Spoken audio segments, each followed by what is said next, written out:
बिस्मिल्लाहिर्रहमानिर्रहीम। Welcome two point two pointer. आज मैं दोस्तों से बात करूंगा कि फसलों को पानी कैसे लगाया जाता है। इस सिलसिले में सबसे पहली बात यह है कि जी आपने खा आपको पसंद है या नहीं है, लेकिन आपने ज़मीन का जो पानी है उसको टेस्ट करवाना है, क्योंकि ये ज़रूरी नहीं कि हर जगह के ऊपर जो पानी है वो हर फसल के लिए मुफीद हो। उसकी स्ट्रेंथ जो है वो आपने देखनी है। कहीं पे वो 50% सही है, कहीं पे 60% सही है, कहीं पे 85% नाकिस है, और इस तरीके से करके लिहाजा उसका टेस्ट करवाना जो है वो ज़रूरी है, जो ख़ास तौर पे ट्यूबवेल का पानी है। उसके बाद पानी नहरी भी है जो कि कम होता है, और फिर अल्लाह ताला बारिशें दे दे तो उसके क्या कहने, वो भी है। और नहरी पानी जो है उसकी भी क्या कहने जिन लोगों के पास अवेलेबल है। अब जिस वक्त पानी जो है वो लेट से कि जी आपका पानी जो है वो फसलों के लिए इतना मुफीद नहीं है, तो फिर आपको क्या करना चाहिए। तो उस सिलसिले में मैं जो करता रहा हूँ और जो मैं तजवीज़ देता हूँ वो ये है कि जी आप जितनी भी आपकी ज़मीन है, 6 एकड़ है, 12 एकड़ है, मुरब्बा है, आपको कुछ पानी तो नहरी पानी जो है वो तो अथराइज है। तो आप अगर लेट से कि हम एकड़ एकड़ की बात कर लेते हैं, तो अगर आज की बारी आपने 1 एकड़ को पानी नहरी लगाया है, तो फिर अगले 8 दिन के बाद जो है दूसरे एकड़ को पानी लगाएं, फिर इस तरीके से तीसरे, फिर चौथे, फिर पांचवें, और इस तरीके से करें। और इस तरीके से साल के अंदर कम अज कम हर एकड़ जो है उसको 4 दफ़ा नहरी पानी जो है वो लगेगा। तो ये और उसके बाद बारिशें भी आएंगी, तो बारिशें तो सबके लिए आती हैं, तो उसका भी फ़ायदा होगा। तो ये है कि जी ये बहुत ज़्यादा ज़रूरी है कि ज़मीन का जो पानी है उसको टेस्ट करवाना।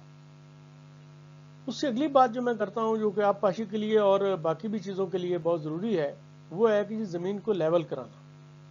ये बहुत ज़रूरी है क्योंकि जितनी ज़मीन आपकी लेवल होगी उतना पानी जो है वो आपका, जिसको आप कहते हैं, मुनासिब तरीके से इस्तेमाल होगा और वो लगेगा वहाँ पे हर एक को। वरना आपको दरमियान में फसल के जो है वो टोक करके पानी लगाना पड़ता है, और वो कोई अच्छी बात नहीं है। तीसरी बात जो मैं दोस्तों से करूँगा वो है कि आप पाशी के लिए खाले बनाना, ये बहुत इंपॉर्टेंट है। देखिए आपकी जितनी भी ज़मीन है उसके लिए कोशिश ये होनी चाहिए कि आप कम से कम खाले उसमें होने चाहिए, और हर जो आपका क्यारा है या आधा एकड़ है, जिसको अधवाड़ा हम कहते हैं, या एकड़ है, उसको पानी जो है वो उस खाले से लगना चाहिए। यानी कभी ये नहीं होना चाहिए कि जी एक क्यारे को या एक अधवाड़े को दूसरे अधवाड़े से आप पानी लगा रहे हैं। ये कोई ठीक बात नहीं है। वो आगे चल के जब लोड शेडिंग होती है उस वक्त भी मैं आपको ये बात जो है वो याद कराऊंगा। ठीक है। तो जब भी आप खाले बनाएं, बेशक आपको अगर पहले बने हुए हैं तो उनको आप गिरा के नए तरीके से बना लें, लेकिन आप खाले जो है वो उस तरीके से बनाएं कि जी हर क्यारे को या हर एकड़ को पानी जो है वो खाले से ही मिले डायरेक्ट, ना कि खाले को खाले से या अधवाड़े को अधवाड़े से मिले। और जितने भी कम खाले बना सकते हैं उतना ही ज़्यादा बेहतर है।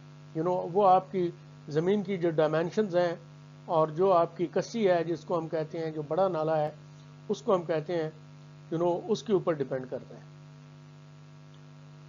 उसके बाद हम देखते हैं कि जी हमारा पानी का रोना होता है हर वक्त, और वो जी फिर डैम तो जो है वो तो हुकूमत ने बने हैं, जब बनेंगे तो बनेंगे, लेकिन किसान क्या कर सकते हैं, और बहुत से किसान जो है वो कर भी रहे हैं, कि फालतू पानी है, लेट से कि जी बारिश का पानी जो है वो भी फालतू होता है। और इसी तरीके से जब फसल पानी आपके पास होता है लेकिन पानी लगाना नहीं होता उस फसल को, क्योंकि वतर आएगा तो आप पानी उस फसल को लगाएंगे। जैसे गंदम है तो गंदम को जब बीज देते हैं तो उसके बाद 25-30 दिन के बाद पानी लगाना पड़ता है, 20-25-30 दिन के बाद, डिपेंडिंग अपॉन दी टेम्परेचर और बाकी चीज़ें। लेकिन वो पानी जो है बीच में से 2-3 बारियां जो है वो आप क्या करेंगे फिर, अगर आपने और कोई किसी चीज़ को पानी नहीं लगाना, तो उसके लिए जो बहुत से जिम्मेदार हैं उन्होंने ये किया हुआ है कि जी ज़मीन के मुताबिक उन्होंने छोटे छोटे जो है वो पानी के गड्ढे जो है वो खोदे हुए हैं और वो पानी वहाँ पे जमा करते हैं, और उन गढ़ों के इर्द गिर्द जो है वो उन्होंने दरख्त लगाए हुए हैं ताकि गर्मियों के अंदर जो है पानी बुखारात बनकर उड़ ना जाए। ठीक है ना। तो इस तरीके से पानी जो है वो बारिश का पानी भी जमा रहता है, और जो पानी आपने नहरी पानी नहीं लगाना तो वो भी जमा रहता है। ठीक है। और वो जिस वक्त लोड शेडिंग वगैरह होती है या पानी नहीं होता नहरी, तो वहाँ पे पानी आपके पास अवेलेबल है। आप अगर वहाँ पे छोटी सी मोटर या पीटर पीटर जो है वो लगा दें तो वो पानी जो है वो वहाँ पे वो जमा हो सकता है। और इसको आप ऐसी जगह पे लगाएं कि जहाँ पे ज़मीन आपकी जो है वो ढलवान में है, क्योंकि जब आपने वहाँ से खींचना है तो वो तो खींच के आप का जो मोटर जो है या पंप जो है वो आपका जो पीटर है वो उसको कर देगा। लेकिन जिस वक्त आपने आगे हम बात करेंगे खेत से आपने पानी निकालना है तो वो उसका बहाव जो है वो खाले का उस तरफ होना चाहिए जिधर मतलब है कि पानी ताकि खेत से आसानी से निकल सके, अगर फालतू जमा हो जाता है बारिश की वजह से या इसलिए कैसे करें। उसके बाद आता है कि जी टोक कैसे बनाया जाए। अब हम देखते हैं कि जी वैसे ज़्यादातर जिम्मेदारों ने किया हुआ है कि जी जो टोक है वो सीमेंट के बने जो हैं जिसको हम कहते हैं वो बनानी चाहिए, ताकि जिस वक्त आपने पानी लगाना है या आपने पानी तब्दील करना है तो आप बस वहाँ से उसकी जो वो आगे वो सीमेंट की जो सेल होती है उसको आप निकालें, और बस उसके बाद वो पानी जो है वो आगे लग जाए, बजाय इसके कि जी आप मट्टी जो है वो दाएं बाएं से खेतों से, फिर फसल भी नुकसान होती है अगर सारी फसल जो है वो बीजी जाए तो वहाँ से मट्टी उठा के तो वो कसी में भरें, और मतलब है वो देर भी होती है, बाद औक़ात पानी आगे जो है बह भी जाता है, ज़ाया हो जाता है कसी के अंदर तो इसलिए जो टोक हैं वो बेहतर है कि एक ही दफ़ा बना लें, और वो पक्के टोक जो है वो बना लें ताकि बस टोक को उतारा, एक तो वो आसानी होती है और दूसरा जो है पानी ज़ाया भी नहीं होता, और तीसरा ये है कि जो आपकी फसल जो है वो तबाह नहीं होती मट्टी वगैरह की वजह से। मट्टी उठाएंगे तो वहाँ साफ ज़ाहिर है वहाँ से गड़े होंगे, और मतलब है प्लस अगर फसल बीजी हुई है तो वो भी ज़ाया होगी। अच्छा, उसके बाद आता है जी पानी लगाने का तरीका जो है वो कैसे होना चाहिए।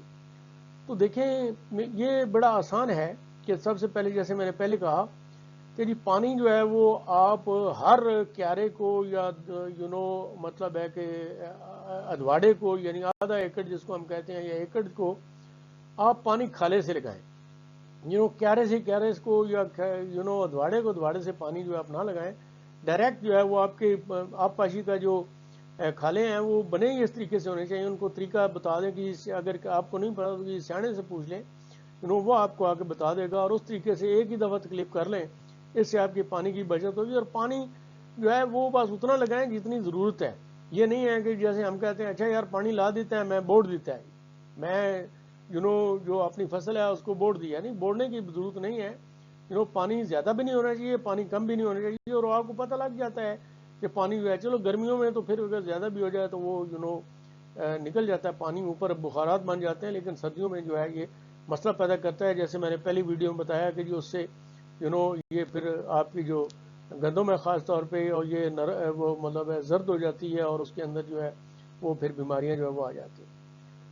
अच्छा, अब ये है कि जी लोड शेडिंग के साथ कैसे निपटा जाए। अब मैंने जो एक्सपीरियंस किया है और अपने जो कुछ किसान भाई हैं वो हमारे इतनी मतलब है कि वो बेचारे इतना ज़्यादा इल्म तो नहीं रखते, तो लेट से करीब पानी लगाया है क्यारे को, वो आधा क्यारा जो है उसको आपाशी हो गई है या पीछ गया जिसको हम कहते हैं, तो वो पीछे से बिजली जो है वो बंद हो गई है। तो पहले तो वापडा वालों से गुजारिश है कि जी ज़मींदार को जिस वक्त आप देते हैं तो कम अज़ कम उसको जो भी आपने 12-14 घंटे या 18 घंटे देनी है तो वो एक दम दें, और लोड शेडिंग जो है वो 6 घंटे करें, ताकि वो उससे ये होगा कि वो अपनी बारियां जो है वो भी एडजस्ट कर लेंगे कि लोड शेडिंग सबके हिस्से में आ जाएगी।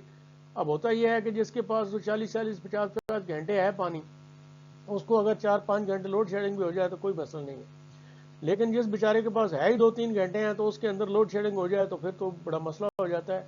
तो अगर आपको ज़मींदार को पता होगा कि यार ये 18 घंटे लगातार जो है हमें पानी मिलना है, तो वो फिर आपस में एडजस्ट कर लेते हैं। और ख़ास तौर पे जो बड़े ज़मींदार हैं जिनके पास जैसे 40-50 घंटे एक मोटर में हिस्से होते हैं, उसके पास पानी है तो वो अगर बीच में से 2 घंटे 3 घंटे जो है वो किसी दूसरे को दे देगा, क्योंकि उसका पानी सारा तो इस्तेमाल भी नहीं होता, वो फालतू होता है, तो वो दूसरे के जो ना उसका भला हो जाएगा।